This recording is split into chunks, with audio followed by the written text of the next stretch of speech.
Sir, Kanod में इस वक्त खड़े हैं। अगर कानोड़ का मन जानना चाहें इन चुनावों में, तो चुनावी ऊंट किस करवट बैठेगा? मन कानोड़ का पूरी जनता है, वो विकास के साथ जाएगी। और जो कांग्रेस की प्रत्याशी हैं श्रीमती प्रीति गजेंद्र सिंह शक्तावत, वही जीतेंगी। और उनके जीतने के पीछे वजह ये है कि 16 करोड़ का एक पेयजल समस्या थी यहाँ पे, वो पूरा प्रोजेक्ट लाई हैं। फिल्टर प्लांट बना है, 3 ओपन वेल उन्होंने बनाए हैं। पाइपलाइन पूरी इस कानोड़ में बिछ गई है। एक एक गली गली मोहल्ले में पाइपलाइन बिछा दी। अच्छे पानी के लिए उन्होंने पूरा प्रयास किया है। और जो आज तक नहीं हुआ, 50 सालों में छोटी छोटी सड़ी सी पाइपलाइन थी, वो उन्होंने नई बनवाई है। ITI कॉलेज, शिक्षा के जगत के में कानोड़ का अच्छा नाम है, तो ITI उसमें एक और 4 चांद लगाया है उसमें। और फिर उसके बाद ज्योतिबा फूले एक छात्रावास जो है दलित बच्चियों के लिए, वो नया मैडम लाई हैं। विकास के नए आयाम जो हैं उन्होंने स्थापित किए हैं। पुराने इस 17 महीने के छोटे से कार्यकाल में इतनी बड़ी बात कही है। और तहसील के लिए उन्होंने बहुत कुछ अपनी तरफ से कोशिश की थी। लोग कहते हैं कि वो पुराने किन्हीं जनता सेना के या BJP के किसी लोगों ने काम किया, तो वो कुछ भी काम नहीं किया है। काम सिर्फ मैडम ने किया है। विकास की जो गति थी उसको रफ्तार दिए और पूरे जो आयाम हैं उन्होंने स्थापित किए हैं विकास के। और 36 कौम को साथ लेके चल रही हैं। कोई समाजवाद नहीं है, कोई धर्म की बात नहीं है, सभी से प्यार मोहब्बत और भाईचारे को लेके चलती हैं। किसी को देखो छोटा बड़ा कार्यकर्ता है, सीधे तौर पे वो भाभीसा से बात कर सकता है। उसके लिए किसी को वाया मीडिया की ज़रूरत नहीं होती है।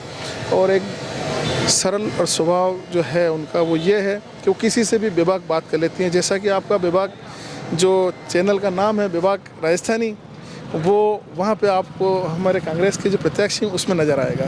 सर, अगर कानोड़ की बात करें, शिक्षा नगरी कहते हैं इसको, यहाँ पे कॉलेज की कमी, यहाँ पे कोर्ट की कमी, SDM कार्यालय की कमी, ये कहीं ना कहीं यहाँ पे लोगों की तरफ से डिमांड अभी आई है। तो आपको लगता है कि ये चीज़ें अब कार्यकाल में होने में या ऑलरेडी प्रोसेस्ड हैं, क्या है? नहीं मैडम, मैं बताऊँ आपको, 1977 से यहाँ महाविद्यालय है। पंडित उदय जैन जो थे एक बहुत बड़ी शख्सियत थी और वो यहाँ के मसीहा थे इस एरिया के। उन्होंने 1977 में जो है वो कॉलेज बनवा दिया था। और कोर्ट के आप जस्ट सामने खड़ी हैं, कोर्ट पहले से है। SDM यहाँ आ चुके हैं, बिल्डिंग जो है वो बनने को तैयार है। तो ये मुद्दे तो हैं ही नहीं, ये तो कांग्रेस ने पहले हल कर दिए। अच्छा। कोर्ट यहाँ पहले ला चुके हैं। और यहाँ की जो इंस्टीट्यूशन थी उसको सरकार एड देती थी, तो वो कांग्रेस सरकार ही थी। किसी नई सरकार ने कोई एड नहीं दी, तो वो सरकार ही एड देती थी। शिक्षा के जगत में अगर नाम हुआ, पंडित उदय जैन ने अगर जो अपने प्रयास किए या उस इंस्टीट्यूशन के जो भी लोग थे उन्होंने जो किए हैं, वो जितने भी संचालक रहे, तो उनको तो सपोर्ट किया कांग्रेस सरकार ने किया।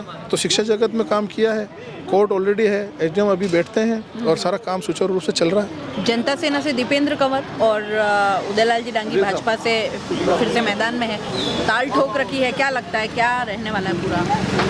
उदयलाल जी के लिए कितनी मुश्किलें हैं? उदयलाल जी के लिए तो मैं तो अभी तक कुछ कह भी नहीं सकता कि शायद हो सकता है अगले चुनाव में वो नई किसी और पार्टी से लेकर आ जाएं तो कोई अतिशयोक्ति नहीं होगी। क्योंकि मुझे तो क्या विश्वास ही नहीं है अभी भी कि ये इसी पार्टी के प्रत्याशी हैं। क्योंकि हो सकता है 2-4 दिन के बाद या 5 दिसंबर के बाद उदयलाल जी दूसरी पार्टी ज्वाइन कर लें। भारतीय जनता पार्टी का तो कोई सवाल नहीं है। और दीपेंद्र कुंवर हैं, महाराज साहब ने अपने तरफ से एक बार विधायक काल भी पूरा किया। उस विधायक काल में कुछ काम नहीं हुआ। अगर काम हुआ तो सिर्फ एक छोटा सा गार्डन बना है। उस गार्डन में अगर आप उसकी क्वालिटी देखें तो काम का कोई भी पैमाना होना चाहिए। उसकी क्वालिटी कुछ नहीं है, सिर्फ कुछ लूटमार की गई। वो विधायक काल के रहा काम और वो क्वालिटी नहीं रही। विकास कुछ करवाया नहीं। अभी देखिए आप, प्रीति गजेंद्र सिंह शक्तावत साहिबा ने जो काम करवाया, वो विकास हर आदमी बच्चा बोलता है। विकास का मतलब क्या था, लोगों ने अभी 17 महीने के कार्यकाल में देखा है।